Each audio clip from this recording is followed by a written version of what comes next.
मैं हीरो नहीं आ सकता कि यहाँ पे एक क्राइटेरिया ये है कि हीरो वो है जिसका गोरा रंग होगा, बिल्ड बनी होगी, बड़ी सी गाड़ी में आएगा, प्रोटोकॉल होगा, उसमें मैं खुद को फिट इन नहीं समझता।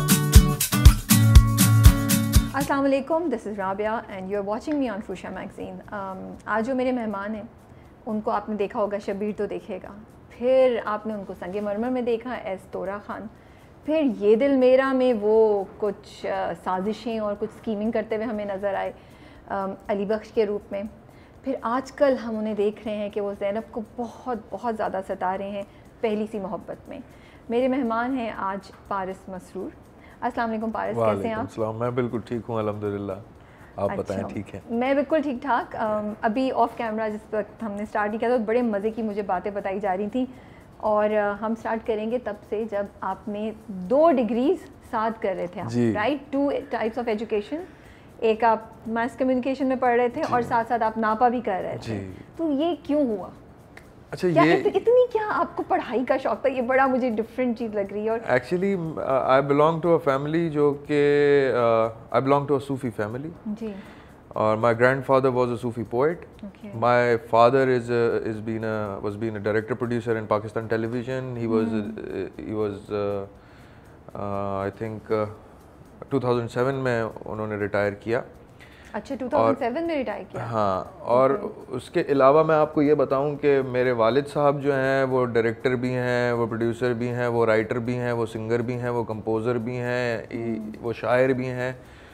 और फिर ऐसे दादा और ऐसे बाप की औलाद होना एक बहुत बड़ी जिम्मेदारी हो जाती है कि आप या तो कुछ ना करें, लोग कहेंगे भाई इतने बड़े माँ बाप का बेटा और इतने पढ़े लिखे लोगों का बच्चा कुछ भी नहीं किया इसने, या तो बंदा ये सुन ले। ये मैं सुन नहीं सकता था। अच्छा, एक तो घर में माहौल नहीं था ऐसा, घर में पढ़ने लिखने वाला माहौल, फर्नीचर कम, किताबें ज़्यादा। अच्छा जी। तो और आपकी अम्मी भी एक्ट्रेस? मेरी अम्मी भी उन्होंने भी एक्टिंग की है और वो एक्टर है प्रॉपर। वो अभी भी उन्होंने काफ़ी काम किए हैं। एक तड़प ड्रामा चला था अभी, उससे पहले भी कुछ ड्रामे चले, तो वो रेगुलर काम कर रही होती हैं, कभी कमर्शियल्स कर रही होती हैं, बिकॉज बीच में उन्होंने गैप लिया था। माजबीन मसरूर नाम है उनका। माजबीन बीना मसरूर। माजबीन बीना मसरूर, हाँ। और मेरे फादर का नाम बेदिल मसरूर है जी।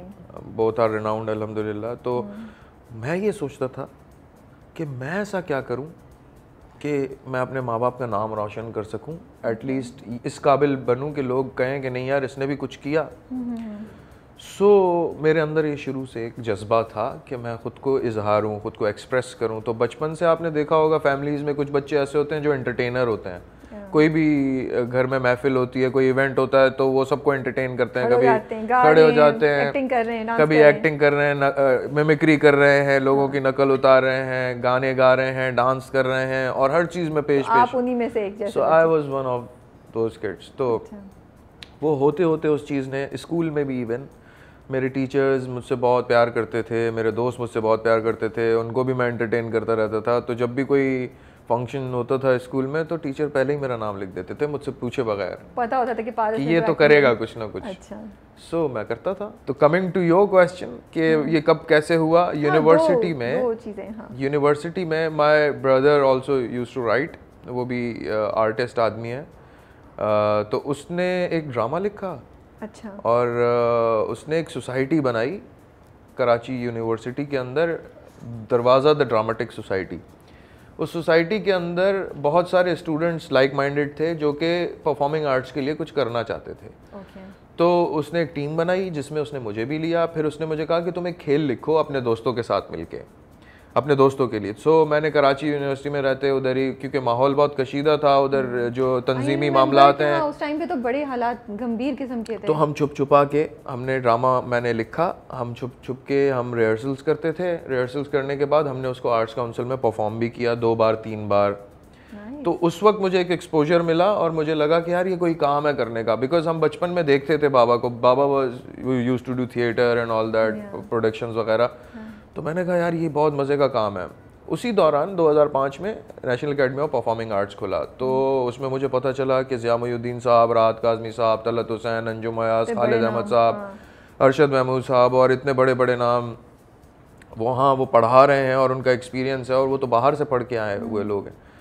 तो और फिर उनका नाम सुना था, उनका काम देखा था, और मैं पाकिस्तान टेलीविज़न जाता रहता था बाबा के पास, तो उनको आमने सामने देखना, उनकी रिहर्सल्स देखना, प्रोड्यूसर्स डायरेक्टर्स के कमरों में जाके बैठना, तो वो माहौल से मैं बड़ा फेमिलियर था। तो मुझे एकदम से अंदर वो जागा कि यार ये तो वही सब कुछ हो जाएगा। तो मेरे भाई ने मुझे कहा कि तुम ज़रूर करो। अच्छा, मेरे अम्मा और बाबा नहीं चाहते थे कि मैं इस काम को परसू करूं, वो चाहते थे मैं इंजीनियर बनूं।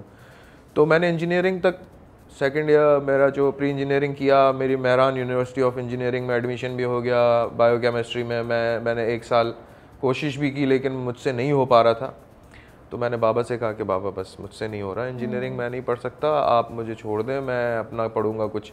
उन्होंने कहा क्या पढ़ोगे? मैंने कहा मेरा एडमिशन हो गया इंटरनेशनल रिलेशंस में, और मैं सोशोलॉजी और इंटरनेशनल रिलेशंस और मैस कम्युनिकेशन ये सब मैंने सब्जेक्ट्स अपने फिक्स कर लिए हैं, तो मुझे पढ़ना है। तो उन्होंने कहा ठीक है, अगर तुम समझते हो तो पढ़ो। तो फिर बस वो कराची यूनिवर्सिटी में मेरा साथ साथ मास्टर्स भी चल रहा था। सुबह सवेरे मैं उठता था अपनी क्लासेस लेने, 2-3 बजे तक मैं अपनी मास्टर्स की क्लासेस लेता था। फिर 2005 में जब ये आर्ट्स काउंसिल अपना national academy of performing arts खुला, तो मेरे बड़े भाई ने मुझे फाइनेंशियली बहुत सपोर्ट किया because he was on job. तो और बाबा रिटायर हो गए थे 2007 में, लेकिन मेरे घर से बहुत ज़्यादा सपोर्ट मिली। उन्होंने कहा जब तक आप दोनों कर रहे हैं, पढ़ भी हाँ, रहे मतलब मुझे अम्मी से, बाबा से, भाइयों बहनों से बहुत सपोर्ट मिली, मतलब घर से ही मुझे एक बहुत बड़ी सपोर्ट थी। और मैं शाम में एकेडमी चला जाता था, रात गए तक 9-10 बजे तक वहाँ क्लासेस होती थी, फिर वहाँ से वापस होता था। रोज़ यही मेरा 3 साल का स्केड्यूल रहा। जब मैं थिएटर पढ़ रहा था तो मेरी एक ख्वाहिश थी कि मैं अपने वालिद साहब को इम्प्रेस करूं और मैं अपने मेंटर ज़िया मोइनुद्दीन साहब को इम्प्रेस करूं। बस उन दोनों शख्सियतों को इम्प्रेस करने के चक्कर में मैं आज तक यहाँ पहुँच गया। फिर किया उन्होंने कभी कुछ बोला? मैं ज़िया मोइनुद्दीन साहब से जब भी आप मिलें, आप मेरा नाम लें। मैं उनके फेवरेट स्टूडेंट्स में से हूँ, उनके फेवरेट एक्टर्स में से हूँ। जो भी वो प्रोडक्शन करते हैं वो मुझे ज़रूर कास्ट करते हैं। अभी लास्ट टाइम उन्होंने किंग लियर डायरेक्ट किया था, उसमें मुझे एडमिन का रोल दिया था उन्होंने। उससे पहले भी बहुत सारे प्लेस किए उसमें उन्होंने मुझे। और उनकी जो पहली नापा के लिए पहली जो प्रोडक्शन थी कमर्शियल, सफ़ेद खून, उसमें भी मेन नेगेटिव मुझे दिया था अगेंस्ट तलत हुसैन साहब। फॉर्चुनेटली मुझे वो तलत हुसैन साहब was playing King Lear, yes, and I was playing Edmund eight the same time. तो ये वो चीज़ें हैं जो मुझे फॉर्चुनेटली मिली ज़िंदगी में, और मैंने हमेशा चैलेंजेस लिए। अच्छा, मुझे बाबा कहते थे तो अब करके दिखाना आप, तुम अगर तुमने ये किया है, तुम इंजीनियरिंग छोड़ के जा रहे हो। फिर तो मैंने ये चैलेंज लिया और मैंने कहा कि अच्छा, मेरे वालिद साहब जो है ना, क्योंकि एक वालिद जो होता है ना वो बेटे की तारीफ कम करता है। मुझे ऐसा अब जाके, जब मैं भी बेटा है मेरा, अच्छा, मैं भी बाप बन चुका हूँ, तो मुझे ये समझ में आया है कि बाप क्यों तारीफ नहीं करता कभी कभी, क्योंकि वो चाहता है कि बेटा मेहनत करे और उस पॉइंट तक पहुँचे। ठीक है, तो मैंने इतनी मेहनत की सिर्फ बाबा की एक तारीफ सुनने के लिए कि मेरे वालिद साहब मेरी तारीफ करते हैं। और वो क्या थी? और फिर वो पहली प्रोडक्शन थी और मैंने वालिद साहब को बोला बाबा आप देखने आए। बाबा देखने आए और आखिर में उन्होंने मेरी पीठ थपकाई और मुझे बोला आवाज़ बहुत अच्छी निकाली तुमने। तो ये पहली तारीफ थी जो उन्होंने मेरी तारीफ की, क्योंकि थिएटर इज अबाउट वॉइस। कितने बहन भाई हैं आप लोग? हम लोग 5 बहन भाई हैं। हम तकरीबन 2 बहनें हैं हमारी और बाकी हम भाई हैं। So, आपके भाई must be really proud of you कि उन्होंने everyone is proud of me, अल्हम्दुलिल्लाह। और आप माशाल्लाह से अब तो खैर मैं तो इतना जुनून के हद तक अपने काम में इन्वॉल्व रहा हूँ, क्योंकि वो जब वो देखते थे कि ये परफॉर्म करता है तो ये नहीं होता, कोई और होता है। इनफैक्ट मैं जब खुद परफॉर्म कर रहा होता हूँ, अब मेरी ज़िंदगी में ऐसा टाइम आया कि जब हम 12-12 दिन 13-13 दिन लगातार जब थिएटर करते होते हैं तो हम वी जस्ट डू इट। और मैं कर रहा हूँ और एक पॉइंट आया कि आउट ऑफ बॉडी एक्सपीरियंस नहीं होता, वो मेरे साथ हुआ और मैं खुद को खुद देख रहा हूँ कि मैं क्या कर रहा हूँ। मैं बोल रहा हूँ, मैं परफॉर्म कर रहा हूँ, मैं खड़ा हूँ, लाइट्स ऑन है, ऑडियंस बैठी हुई है, व्हाट आई एम डूइंग, ये कैसे हो रहा है सब। मैं ऐसे खुद को देख रहा हूँ कि ये सब कैसे हो रहा है। So it surprises me a lot. मैं अपने काम में इतना मगन रहता हूँ कि अक्सर लोग पूछते कि कहीं मतलब मैं खोया हुआ हूँ या क्या, लेकिन मैं हर वक्त कुछ ना कुछ सोचता रहता हूँ और कुछ ना कुछ लिखने के लिए कोई ख्याल आ गया तो मैं उस ख्याल को पकड़ के रखता हूँ कि मुझे जब तक मैं लिख ना लूँ। तो अब तो वो रुझान नहीं है कि पेपर पेन हो, तो मैं फ़ोन में ही टाइप कर लेता हूँ। तो क्या स्क्रिप्ट लिखते हैं, पोइट्री लिखते हैं, क्या लिखते हैं? हाँ, पोइट्री बहुत करता हूँ मैं। अभी छपाई नहीं है, मैं बहुत शाय हूँ। मैं दोस्तों को सुनाता हूँ, अपने साथियों को सुनाता हूँ, अपने अम्मा अब्बा को, लोगों को सुनाता हूँ, अभी छपवाने की हिम्मत पैदा नहीं हुई। बाबा से तस्वीर करा के मैं इंशाल्लाह छपवाऊंगा। I really like it, I am loving the fact कि आपके पेरेंट्स, आपकी फैमिली आपके लिए कितनी इंपॉर्टेंट है, और आप मुसलसल अपने अब्बू का जिक्र आपकी बातों में आ रहा है, बड़े प्यार से, एहतराम से और खूबसूरत तरीके से आ रहा है। मुझे बड़ा अच्छा लग रहा है। इसका रीज़न ये है कि वो मेरे आइडल हैं। मैंने तो उन्हीं अम्मा को के साथ आइडलाइज। क्यों थोड़ा सा आप डंडी नहीं मारे अम्मा के साथ? नहीं, उनकी वजह से मैं हूँ, और उन्होंने तो मुझे क्योंकि एक जगह मैंने आपके इंटरव्यू में ये भी सुना था, आपने कहा था my mother is very important to me, I am what I am because of my mother. Yes, ये भी कहीं बोला था आपने। डेफिनेटली मैं हमेशा ये बोलूँगा, मरते दम तक ये बोलूँगा, बिकॉज माँ है तो ये पूरी ज़िंदगी है, उन्हीं के लिए है। और मेरी पर्सनैलिटी में, मेरी सारी चीज़ों में मेरी माँ ने मुझे बहुत बनाया। मुझे पढ़ाने में मेरी अम्मी का बहुत हाथ है, बिकॉज बाबा बिज़ी रहते थे तो पढ़ाती हमारी अम्मी थी। किताब में सर लेके बैठे हुए परेशान, अम्मी कह रही क्या हुआ, तो अम्मी ही बैठ के हमें लफ्ज़ बलफ्ज़ चीज़ों को पढ़ा रही होती थी। और हर चीज़ में, और मेरी अम्मी बहुत केयरिंग है। मैं बीमार हो जाऊं तो ऐसे तीमारदारी होती है जैसे कि शायद डॉक्टर वगैरह भी ना कर पाए। और यकीन माने जब मैं बीमार होता हूँ मैं सिर्फ अम्मी अम्मी कर रहा होता हूँ। लोग अल्लाह अल्लाह करते हैं, मैं अम्मी अम्मी करता हूँ, क्योंकि अल्लाह ने ही माँ दी है, ऐसी हस्ती दी है। तो मैं बहुत क्लोज़ हूँ अपने वालिदैन से, और उन्होंने मुझे बहुत प्यार दिया है, घर वालों ने। और अभी जो मैं हूँ यहाँ पे बैठा हुआ हूँ या किसी काबिल हूँ तो मैं उन्हीं की वजह से हूँ। और बहुत अच्छे दोस्त मिले मुझे। मतलब मैं फील करता हूँ मैं बहुत लकी हूँ, माशाल्लाह। मतलब बहुत लकी हूँ मैं। मतलब इतने अच्छे दोस्त, इतने अच्छे घर वाले, इतने अच्छे भाई बहन, और चारों तरफ से प्यार ही प्यार मिला। बाकी प्रॉब्लम्स तो होती हैं हर किसी की ज़िंदगी में, छोटी मोटी, लेकिन मेरी कोई इतनी बड़ी ज़िंदगी में प्रॉब्लम नहीं हुई है। मुझे हर तरफ से बहुत सपोर्ट मिला, प्यार मिला। तो आप थिएटर के आर्टिस्ट हैं? जी, मैं थिएटर का। मुझे लगता है कि आपका बड़ा पैशन है। तो ये थिएटर से टीवी की तरफ कैसे आ गए? कौन लेकर आया? पहला क्या था प्ले आपका? Theatre is my first love. Theatre के बगैर मैं कुछ नहीं हूँ। थिएटर होगा तो लगता है ज़िंदगी चल रही है, थिएटर नहीं होता तो लगता है कि ज़िंदगी रुक गई है। It's a life time experience. और थिएटर से टेलीविज़न में अल्टीमेटली मुझे आना था, बिकॉज मैंने ये सोचा हुआ था कि मुझे ये काम करना है, चाहे किसी भी मीडियम में हो। थिएटर में हो, थिएटर में करूँगा, टेलीविज़न हो, फिल्म हो, कमर्शियल हो, कहीं पे भी हो। I have to perform, I am a performer, I will perform, but I love performing on stage. बाकी मीडियम से ज़्यादा स्टेज पे परफॉर्म करना मुझे अच्छा लगता है, ऑडियंस को एंटरटेन करना अच्छा लगता है। टेलीविज़न में आने का इस तरह से इत्तेफाक हुआ कि obviously my father was a director producer, तो एक दो बार उनके किसी प्रोडक्शन में मैंने अपीयरेंस की एज अ चाइल्ड स्टार। पर वो भी ऐसे ही था, पहले होगा वो तो बहुत पहले, ठीक है। तो वो एक चस्का समझें लग गया टीवी का, लेकिन वो प्रॉपर टेलीविज़न शुरू नहीं था। मैं ऐसे ही नहीं आना चाहता था टेलीविज़न पे या स्क्रीन पे। मैं चाहता था कि मैं कुछ सीख के आऊँ, और मैं ऐसे आऊँ कि देखते ही लोग बोलें कि यार ये कोई पुराना आदमी है, इसको अच्छा खासा काम आता है। For that I joined national academy of performing arts, कि मैं पहले क्राफ्ट को सीखूं, क्राफ्ट को पढ़ लूं। जैसे एक डॉक्टर मेडिकल पढ़े डॉक्टर नहीं बन सकता, एक इंजीनियरिंग पढ़े इंजीनियर नहीं बन सकता।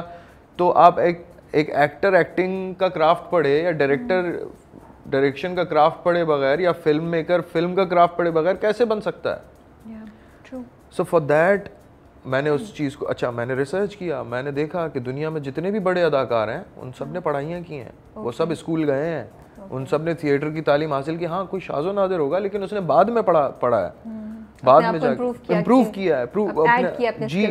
तो मैं चाहता था कि मैं कुछ ऐसा करूं कि मैं आऊं और तहलका मचा दूं, और मैं कहूं कि बस सब बोलेंगे ओहो ये किया ना काम, ये कौन आ गया, ये किया ना काम। तो कुछ ऐसा लगता ही नहीं है। हाँ, कुछ ऐसा चाहता था मैं, और वैसा ही हुआ।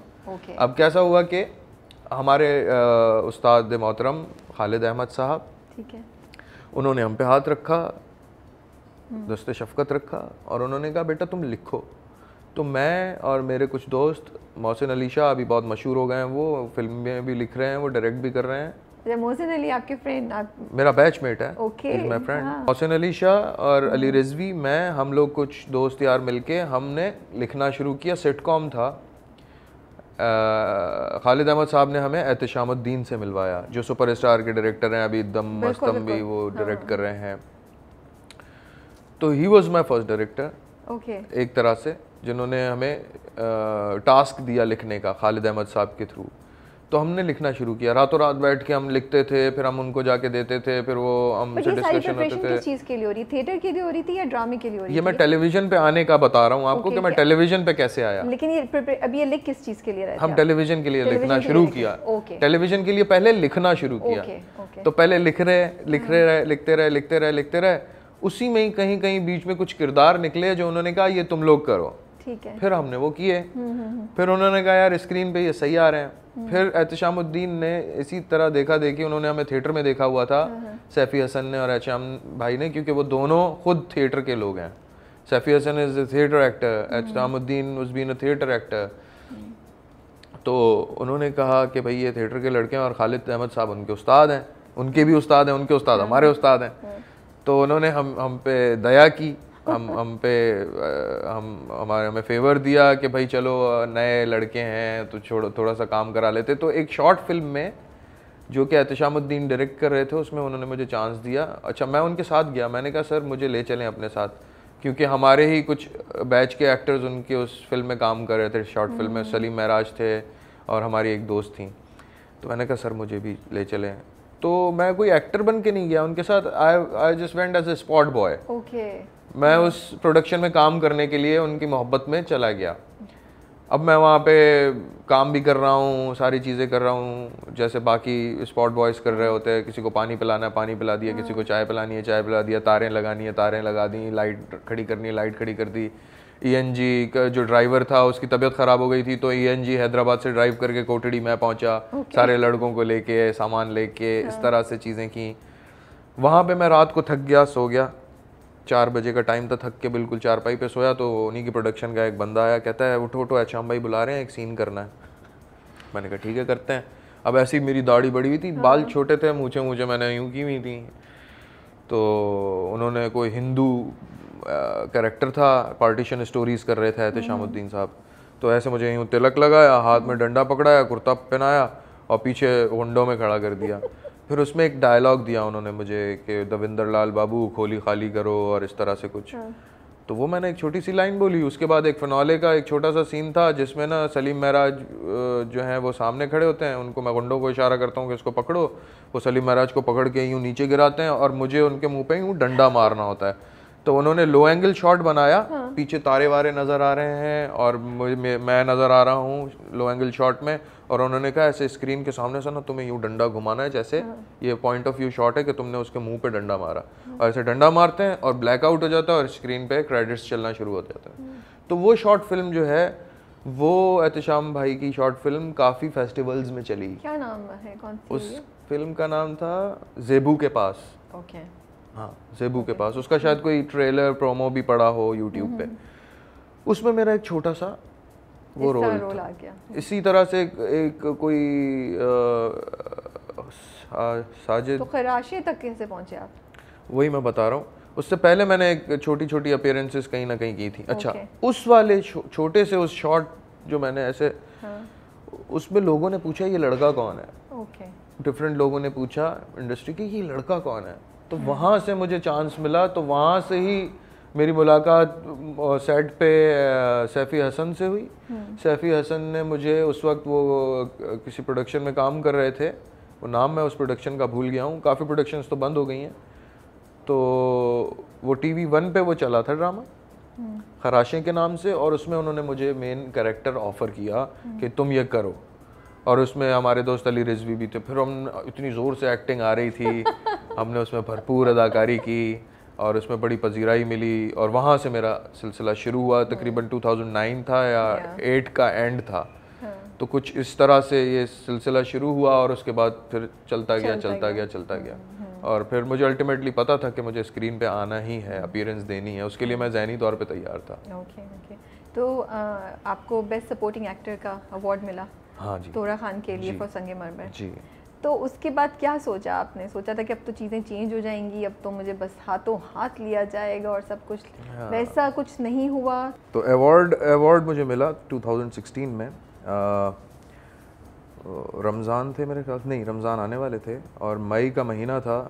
अचानक से एक शादी में, हमारे एक दोस्त की शादी में मुझे सैफ़ी हसन दोबारा मिले।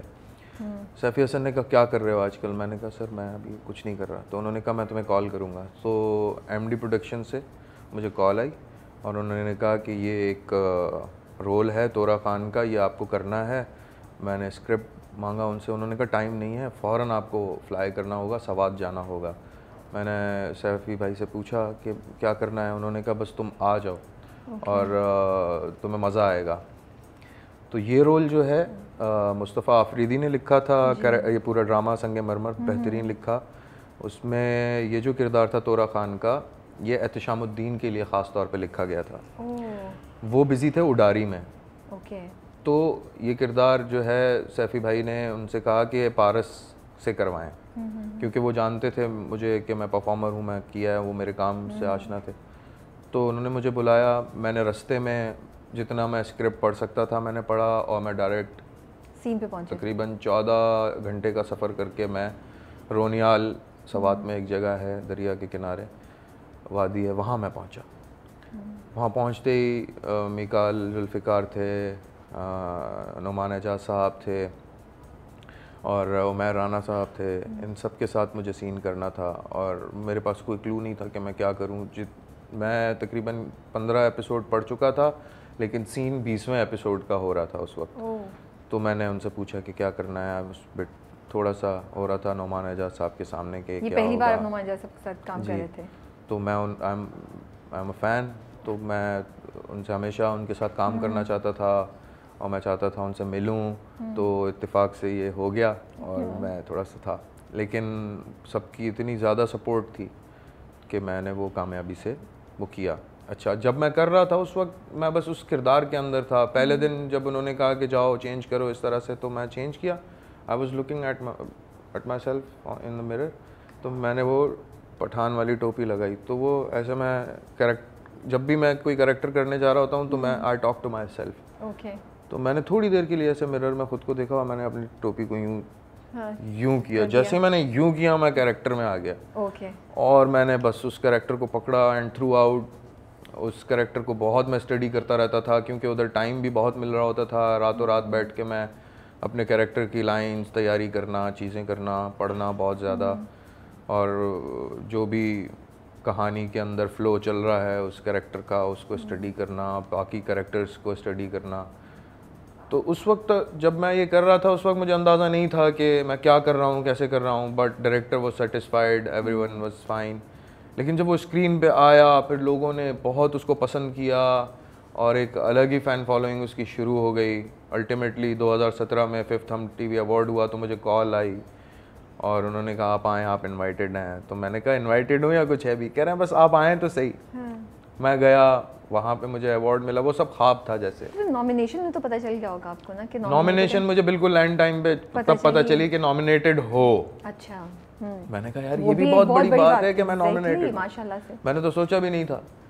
और फिर जब अवार्ड उन्होंने अनाउंस किया और मैं गया तो मेरे पास तो अल्फाज ही नहीं थे और सब कुछ ऐसा। फीलिंग क्या होती है आपका नाम अनाउंस हो रहा है और आप बैठे हुए हैं और आपका नाम, क्या फीलिंग होती है? इट हिट्स यू, एक्साइटमेंट होती है, क्या होता है उस वक्त? हाँ, एक्साइटमेंट थी बहुत ज़्यादा और ख़ुशी थी। या बाद में हिट करता है? हाँ, मतलब वो मुझे ख्वाब सा लगा। जिस रात वो शो था उसकी सुबह मैं लाहौर में ही था, तो मैं दाता दरबार पे चला गया था और वहाँ मैंने नमाज़ पढ़ी सुबह की और फिर मैं एक अजीब से एक ख्वाब से में था। और फिर जब वो रात में हुआ और जब वो हो रहा है मुझे वो सब ख्वाब लग रहा था। और फिर बाद में जाके थोड़ा रियलाइज़ हुआ कि अच्छा ये वाकई हो गया है, अच्छा ऐसा हो गया है।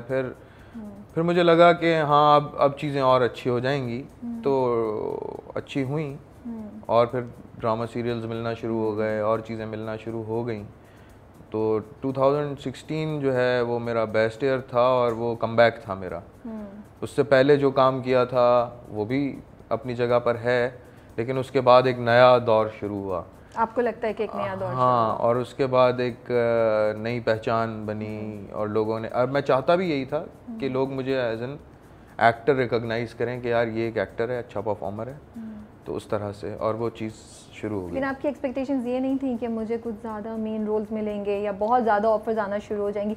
बिकॉज या अगर ऑफ़र आई थी तो हमने आपको इतना नहीं देखा, बिकॉज उसके बाद से मतलब मैं काउंट कर सकती हूँ प्रोजेक्ट्स जो आपके गए, जो कि in it self her project जो आपने किया वो बहुत डिफरेंट आपका कैरेक्टर। जी जी, जैसे संगमरमर के बाद आंगन मिला, एग्जैक्टली, और एक थी रानिया मिला, हाँ, और गुलो गुलजार मिला, फिर ये दिल मेरा मिला। अच्छा, इन सारी चीज़ों में मुझे एक चीज़ पता है कि हमारे यहाँ इंडस्ट्री छोटी सी है और उसमें ऑलरेडी बहुत सारे सेलिब्रिटीज़ हैं जो काम करते हैं, लेकिन यहाँ पे क्राइटेरियाज डिफरेंट हैं।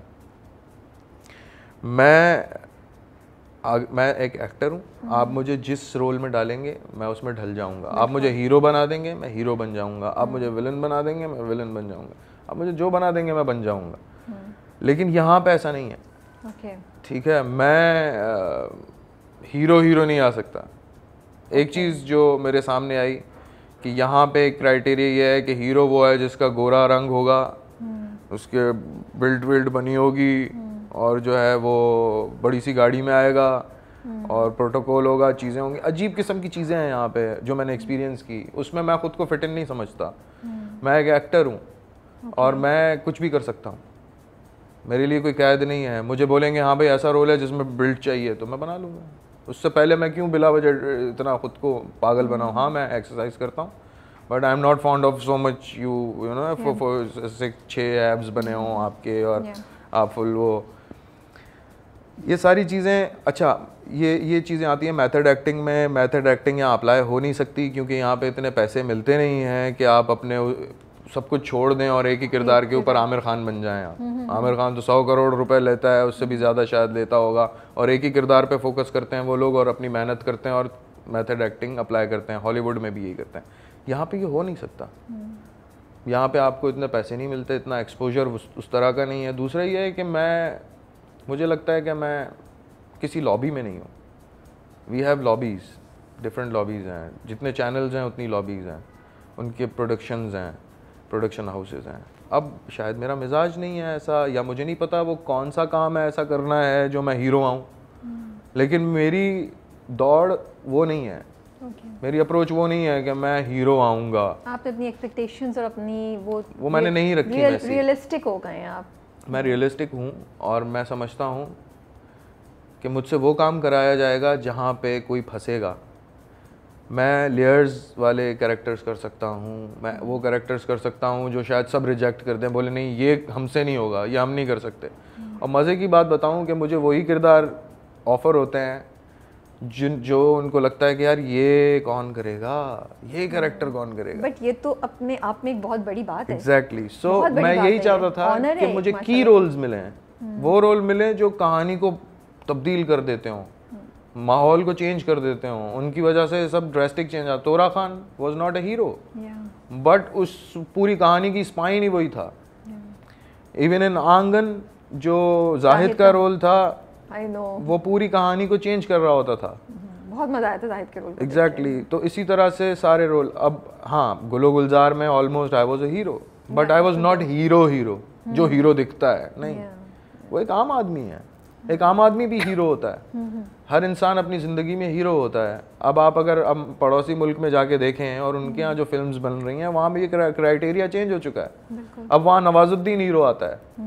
तो उम्मीद है फिर तो ना। हाँ है, बिल्कुल है। मुझे तो मैं तो I am always been positive, और मैं आई एम होपफुल कि एक दिन माहौल बिल्कुल ये चेंज हो जाएगा। बिकॉज अभी इस वक्त मैं आपको बताऊं कि इस वक्त जो है बहुत सारे नए नौजवान यूथ जो है वो फिल्म मेकिंग के अंदर आ चुका है।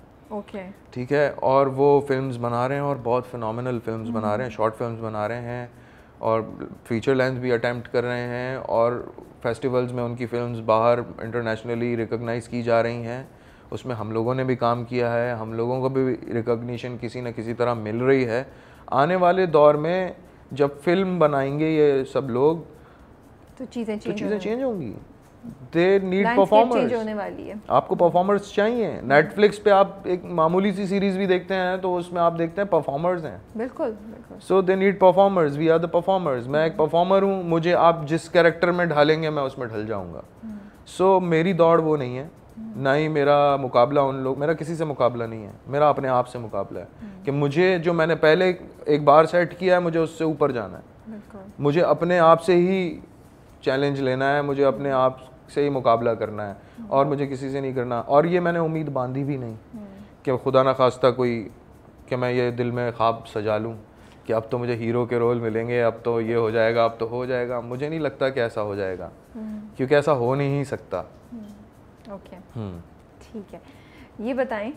और अगर हो जाए तो अल्लाह की मर्जी है, किसी के दिल में आ जाए कि नहीं यार पारस को हीरो ले लेते हैं, व्हाई नॉट, क्यों नहीं, तो ये तो बिल्कुल हो सकता है। तो कोई फ़ैन रिएक्शन बताएं जब लोगों ने पहचानना शुरू किया, मतलब माशाल्लाह से जाहिद, फिर अली बख्श, फिर गुलो गुलजार में, फिर तो उससे पहले तोरा सिंह ऑफ कोर्स। तो कोई फ़ैन रिएक्शन, कोई फ़ैन इंटरेक्शन हमारे साथ सीन शेयर कर सकते हैं जो बड़ा मज़ा आया हो, आप खुद भी हैरान रह गए हो? बहुत सारी चीज़ें हुई, ख़ासतौर पे तो सोशल मीडिया पे तो एक बम्बार्डमेंट शुरू हो गया, तारीफ़ों के पहाड़ खड़े हो गए। और मुझे ये नहीं पता था कि पाकिस्तानी ड्रामा पूरी दुनिया में इतने वसूख के साथ देखा जाता है। बिल्कुल। तो मुझे कहाँ से लोगों के मैसेजेस आए, अफ्रीका से। अच्छा। अब अफ्रीका में पाकिस्तानी ड्रामा देखा जा रहा है, अफ्रीका से फ़ैन फॉलोइंग हो रही है, कनाडा से मैसेजेस आ रहे हैं, नॉर्वे से मैसेज आ रहे हैं, पता नहीं कहाँ से, इंडिया से मैसेज आ रहे हैं, दिल्ली से, चंडीगढ़ से, अमृतसर से। मैं कह रहा हूँ कि कहाँ पाकिस्तानी ड्रामा इतना देखा जाता है। फिर पता चला कि हिंदुस्तान में तो पाकिस्तानी ड्रामा बहुत शौक से देखा जाता है। हम टीवी के ड्रामे, ARY के ड्रामे वो बड़े शौक से देखते हैं। हमारा ड्रामा बहुत स्ट्रॉन्ग है। तो इसी सारे असना में ये सारी चीज़ें होती रहीं और मैं हैरान और परेशान कि यार अल्लाह ताला ये क्या कुदरत है कि बस मतलब इस तरह से होती चली गई। एक दिन मैं अपने दोस्तों के साथ बैठा हुआ था किसी चाय का किसी जगह पे, और हमारी फ्रेटर्निटी के और भी एक्टर्स और डायरेक्टर्स लोग बैठे हुए थे, तो आई वॉज इन्वाइटेड, तो मैं भी बैठा चाय पी रहा था। तो उस टाइम में मैं एक थी रानिया, एक सीरियल था वो मैं कर रहा था, उसमें बहुत जालिम बुरा शौहर बना हूँ मैं, बीवी पे जुल्म करना, घर से निकाल देना, अपनी बहन और माँ के कहने में आके वो चीज़ें करता। बाद में उसको रियलाइज़ होता है तो वो फिर उसका एक वो भी दिखाया। तो मैं बैठा हुआ हूँ, अचानक से एक खातून मेरे सामने से गुजरी और ऐसे कमर पे हाथ रख के ना खड़े होकर मुझे घूरने लगी गुस्से से। मैंने देखा, मैं मुस्कुराया, मैंने यूँ किया, फिर मैं थोड़ा झेंप गया। कहती आपको शर्म नहीं आती? मैंने कहा जी। कहती आप कितने बुरे शौहर हैं, ऐसा कोई करता है अपनी बीवी के साथ? मैंने कहा जी मैंने क्या किया? तो कहती शर्म आनी चाहिए, ऐसे बोल के ना गुस्से से चली गई। तो उनके पीछे पीछे उनके शौहर जा रहे थे जिनकी गोद में उनका बच्चा था। कहते सॉरी माफ़ कीजिएगा, इन्होंने आपका वो ड्रामा देख लिया था तो ना वो बहुत जो है ना ये सीरियस हो जाती हैं, तो मेरी तरफ से माजरत। तो मैंने कहा नहीं जी कोई मसला नहीं है, और वो चले गए।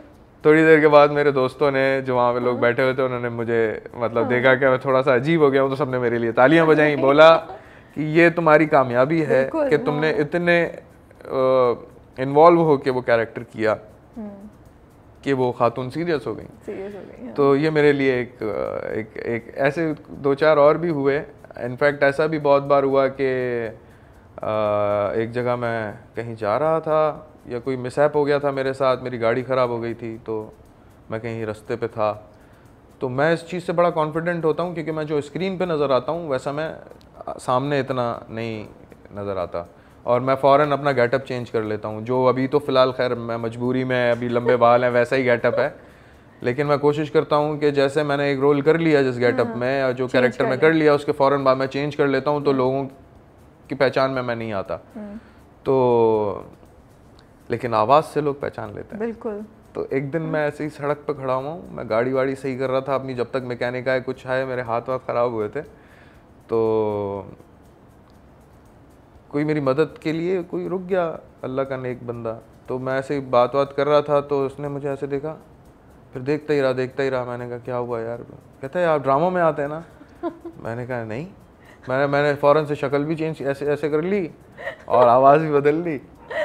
कहते नहीं आप झूठ बोल रहे हैं, आप उसमें मैंने कहा नहीं मैं नहीं आता भाई, वैसे शक्ल मिलती है लोग कहते। तो ऐसी भी चीज़ें हुई हैं। अच्छा। बट नॉर्मली वैसे लोग मुझे सामने से नहीं पहचान पाते। मुझे लगता है मैं डिस्गाइज कर जाता हूँ, और मैं थोड़ा शाय हूँ। मैं गैदरिंग्स में और इसमें जाना थोड़ा मैं शाय फील करता हूँ, तो तो अब आपको अगर पारस मसरूर जैसे कोई शख्स नजर आए और आवाज़ बदल रहे हैं और चेहरे के एक्सप्रेशन के, तो आप यकीन जानिए वो पारस मसरूर ही होंगे।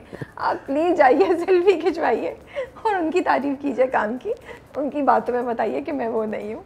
अच्छा ये बताएं, ये दिल मेरा जब आ रहा था तो बड़ी मीम्स निकली, अली बख्श पे भी बड़ी मीम्स निकली। जी जी। क्या रिएक्शन था आपका? मज़ा आ रहा होगा देख के? मैं बहुत थ्रू आउट एंजॉय करता हूं। थे आपको कि यार दोस्त और फैमिली वाले कि ये देखो ये तुम्हारी अभी। बिल्कुल, मैं आपको बताऊं, शब्बीर तो देखेगा ऐसा पहला शो था जिसमें मैं मशहूर हुआ जी, पॉपुलर हुआ बहुत ज़्यादा। पाकिस्तान से बाहर लोगों का एक ट्रस्ट फैक्टर, मैं एक मसीहा की तरह सामने आ गया लोगों के कि ये मसीहा है जो मसले हल करता है। जिनको याद नहीं, हम थोड़ा सा उनको बता देते हैं कि इट वाज शब्बीर तो देखेगा वाज अ न्यूज़ शो, और वो हम उसमें डोमेस्टिक वायलेंस की स्टोरीज कवर करते थे। मैं उसमें होस्टिंग करता था और मैं कहता था कोई देखे ना देखे शब्बीर तो देखेगा। वो भी मैंने एक कैरेक्टर में किया हुआ था, उसको बनाया हुआ था पूरा। तो बड़े सीरियस किस्म का, बहुत सीरियस नोट पे था, बड़े सोसाइटी के मसलों को डील करने वाला वो वाला शो था। तो वो दुनिया भर से लोग देखते थे, और इंग्लैंड से, यूके से, हर जगह से जहाँ पाकिस्तानी निजात लोग रहते हैं जो पाकिस्तान के लिए दिल में एक मोहब्बत और दर्द रखते हैं, तो वो जब ये कहानियाँ सुनते थे तो लोगों की दादरसी के लिए, उनको इंसाफ के हुसूल के लिए वो बाहर से बहुत मदद भेजते थे। अच्छा। और मेरे नाम पे भेजते थे। फ़ोन हमारी एक हेल्पलाइन होती थी, उस पर फ़ोन करते थे। एक खातून थी अम्मा फ़ाखरा, वो लंदन में रहती थी, तो वो लिटरली वो अपने जेवर बेच के पैसे भेजती थी कि वो फलां बंदे जो स्टोरी चलाई है ना उसकी मदद करो। तो मैं डायरेक्ट थ्रू करा देता था जिसकी मदद करनी है ये बड़ी। तो मेरे नाम पे बहुत एड आना शुरू हो गई थी और बहुत एक नाम बनना शुरू हो गया था। लोग अपने गाड़ियों पे शब्बीर तो देखेगा लिख रहे होते थे, और टी शर्ट्स बना के, और चीज़ें इतनी हो गई। तो उस टाइम में भी लोगों के दिल में एक था। बाय द टाइम मैंने ये देखा कि जब आप स्क्रीन पे आते हो या आप इस किस्म के काम में आते हो जिसमें लोग देखते हैं आपको, तो लोगों की उम्मीदें बनती हैं। अब जब आपने अली बख्श की बात की, अब अली बख्श यकीन करें बच्चों में बहुत मशहूर हुआ। अच्छा। मेरे ख़ानदान के काफ़ी बच्चे ऐसे हैं जो अली बख्श करते रहते हैं। अली बख्श आ रहा है, और अपने दोस्तों में नहीं लड़ाई वड़ाई हो जाती है, कहते हैं हम अली बख्श को बताएंगे, पता है उसने 9 मर्डर किए हैं। और सॉरी, तो मैं देख के एंजॉय करता हूँ। शब्बीर तो देखेगा जब मर्डर की, मतलब इतनी बातें, अजीब व गरीब बातें। अब मैं बैठ के हंस रहा हूँ कि यार ये क्या बात कर रहे हैं, ये तो अजीब ही बात हो रही है।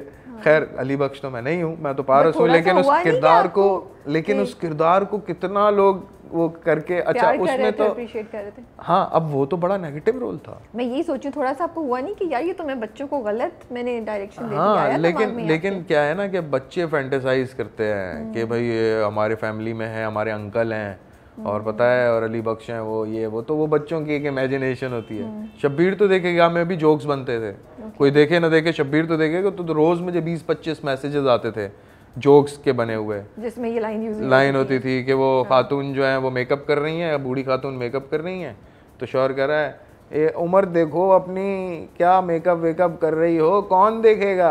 कहती है कोई देखे ना देखे, शब्बीर तो देखेगा। तो इस किस्म के मैसेजेस और जोक्स आते थे, तो आई थॉरली इंजॉय दैट। मुझे बहुत मज़ा आता है। उसकी भी, अली बख्श की भी इतनी मीम्स बन रही होती थी, तो मैं बहुत इंजॉय कर रहा होता था। तो अच्छा है, एक ये भी एक आजकल का एक रुझान है जो सोशल मीडिया पे चल रहा है, तो सही है, अच्छा है। बदनाम हुए तो क्या नाम ना होगा? नहीं, बदनाम तो नहीं हो रहे, बड़े एक बात है, मतलब अली बख्श का एक नेगेटिव रोल है ना। यस, वो तो है, लेकिन मैं ये नहीं सोचता, मतलब एक काम तो काम है, एक नेगेटिव रोल है, उसको भी आप पोर्ट्रे कर रहे हो सोसाइटी के उन किरदारों को जो ऐसे हैं।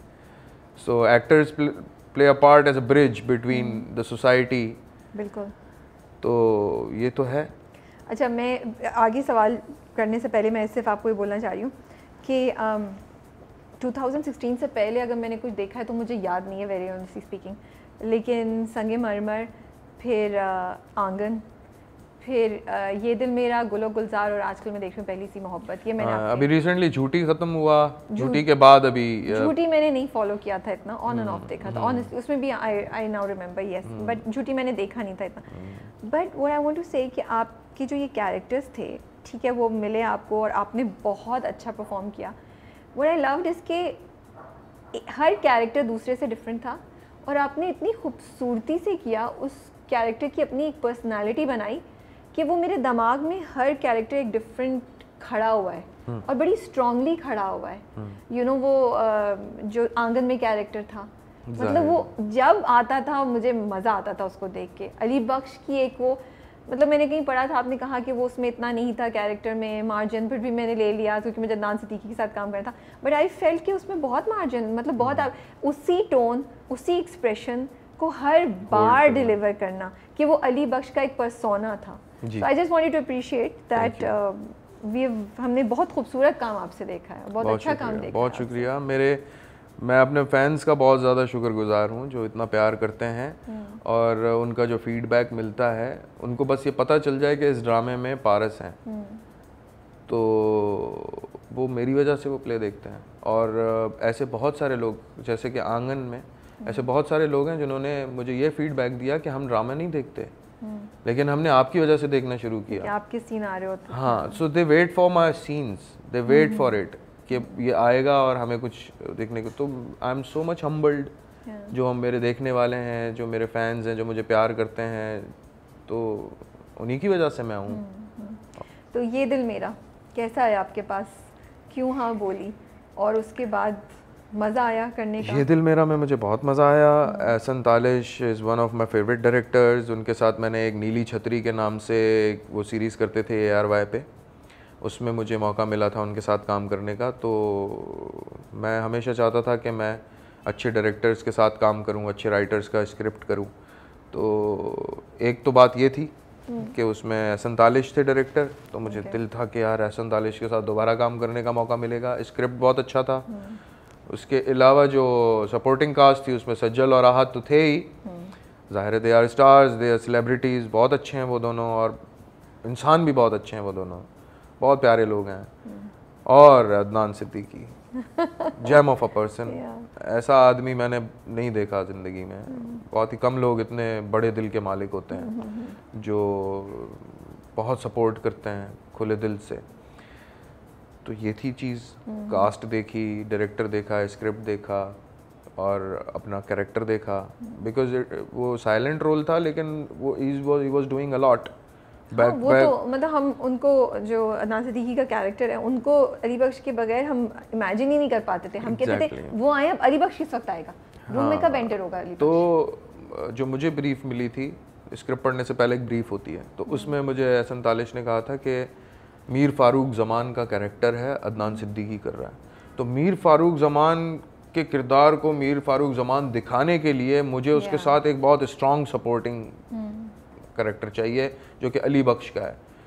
ठीक है, तो अब अली बख्श का किरदार कोई हमारे मेन स्ट्रीम के हीरोज़ तो करते नहीं, करते नहीं करते ना।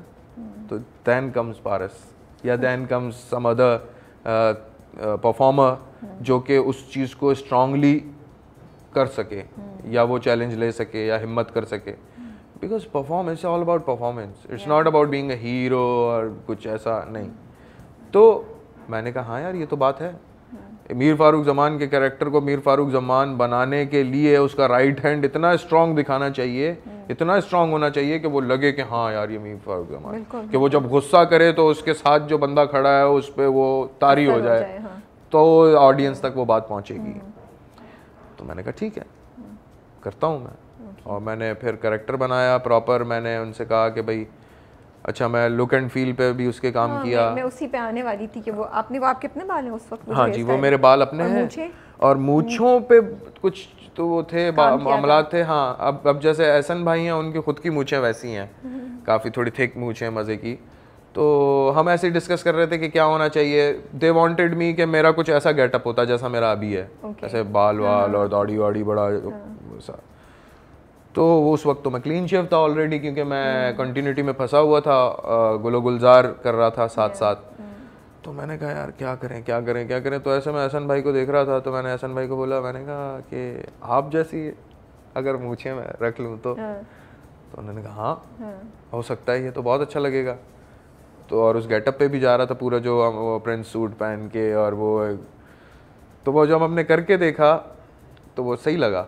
नहीं, it was very nice. हाँ, तो कहीं कहीं मुझे बहुत तकलीफ होना शुरू हो जाती थी क्योंकि वो बहुत इरिटेट करती थी, इतनी बड़ी मूंछें, खाना पीना आराम हो जाता था। हाँ, और वो बड़ी मतलब बड़ी क्या बोलूं, डिसिप्लिन मूंछें नहीं, बड़ी सीधी, वो कोई तो बेचारी। मेरे मेरे मेरे फैंस कहते थे बादलों वाली मूंछें, बादलों वाली मूंछें।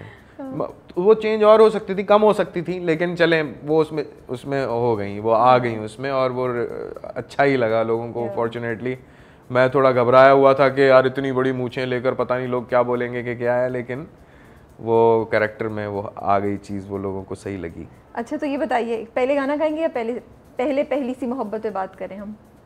पहली सी मोहब्बत पे बात करें। कैसे आया स्क्रिप्ट, क्यों हाँ बोली?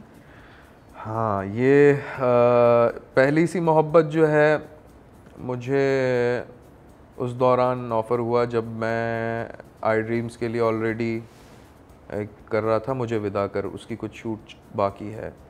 उसमें बड़ा ही एक ट्विस्टेड रोल मुझे मिला है, जैसे वो पहले बहुत ही नेगेटिव होता है, फिर बहुत पॉजिटिव हो जाता है, और इज़ अ फैमिली गाय। क्योंकि फॉर्चुनेटली और अनफॉर्चुनेटली हमारे यहाँ जो ड्रामा बन रहे हैं वो सारे फैमिली ड्रामा बन रहे हैं, और फैमिली ड्रामा में घुमा फिरा के आपको या भाई का या बहनोई का या चचा का या ताया का या किसी का ही रोल मिलना है, सही बात है, चाहे वो हीरो ही क्यों ना हो। ठीक है, तो उसमें भी कुछ लेकिन थोड़ा सा ट्विस्टेड रोल वो मुझे मिला। उस दौरान मैं कर रहा था। अंजुम शहजाद साहब is one of my favourite directors again. उनके साथ मैं माहे मीर कर चुका हूँ फिल्म, सरमद साहबाई साहब की लिखी हुई, फाद मुस्तफ़ा के साथ। तो वो दिल में था कि उनके साथ काम करना है, तो एक चांस मिला दोबारा कि उनके साथ काम करूं। तो उसी दौरान वो एक और सीरियल बैक टू बैक करने लगे, पहली सी मोहब्बत। तो उसमें उन्होंने मुझे बोला कि पारस एक किरदार है वो तुम्हें करना चाहिए। मैंने कहा अच्छा मुझे बताइए। तो उन्होंने मुझे ब्रीफिंग दी, फिर मुझे स्क्रिप्ट पढ़ाया, मैंने स्क्रिप्ट पढ़ा तो मुझे अच्छा लगा। फिर मुझे ये बताया कि तुम्हारे अपोजिट हम उज़्मा को ले रहे हैं। तो मैंने कहा अच्छा। तो उज़्मा कॉल्ड मी अप, बोला मैं तुम्हारी वजह से हाँ कर रही हूँ, देखो मैं बता रही हूँ, अगर तुमने बैक ऑफ किया तो फिर मैं भी नहीं करूँगी। मैंने कहा नहीं मैं कर रहा हूँ। She is very dear friend of mine. तो और उसके साथ एक केमिस्ट्री है, वो बहुत पढ़ी लिखी लड़की है और बहुत वो भी थिएटर करती रही है, तो उसकी जो फ्रीक्वेंसी है, जिस तरह से वो ट्रीट करती हैं कैरेक्टर को ट्रीट करती है लेयर्स में जाके, तो मेरी भी नेचर वही है। मैं तो हम दोनों एक डिफरेंट लेवल पे उन डायलॉग्स को, उन चीज़ों को डिस्कस करते हैं। फिर वो मुझे बहुत कुछ बता रही होती है, फिर मैं उसको बता रहा होता हूँ, तो हमारी बहुत इनपुट हो जाता है, बिकॉज वो भी बहुत अच्छा काम करना जानती है और अच्छा काम करना चाहती है। मैं भी चाहता हूँ कि मैं अच्छा काम करूँ, तो हम इसी पे ही मेहनत कर रहे होते हैं कि कहीं से कुछ लूप ना छोड़ें, बेहतरीन करें, ये भी दें, ये एक्सप्रेशन, ये चीज़ें, तो हमारी डिस्कशन होते हैं। तो डायरेक्टर का काम काफ़ी मतलब उसको वो हो जाता है। फिर Anjum Shahzad was one of the reasons, और फिर कैरेक्टर बहुत अच्छा था, ऐसा किरदार मैंने कभी किया नहीं था, तो मैंने सोचा कि यार ये करना क्या चाहिए। है, नेगेटिव है या ग्रेज, शेड ऑफ ग्रेज मिलेंगे हमें? In the shades of greys, और कहीं पे बहुत नेगेटिव हो जाता है, कहीं पे बहुत पॉजिटिव हो जाता है, और आगे जाके तो बिल्कुल ही। ये तो हमने झलक देख ली है। थोड़ा वो लगता है कि वो कैरेक्टर है जो अपनी ज़िंदगी में मौजूद लोगों को मेंटली जो करते हैं, खेलते हैं उनके साथ। It's one. तो आपने कुछ पढ़ा था ऐसे किसी लोगों को?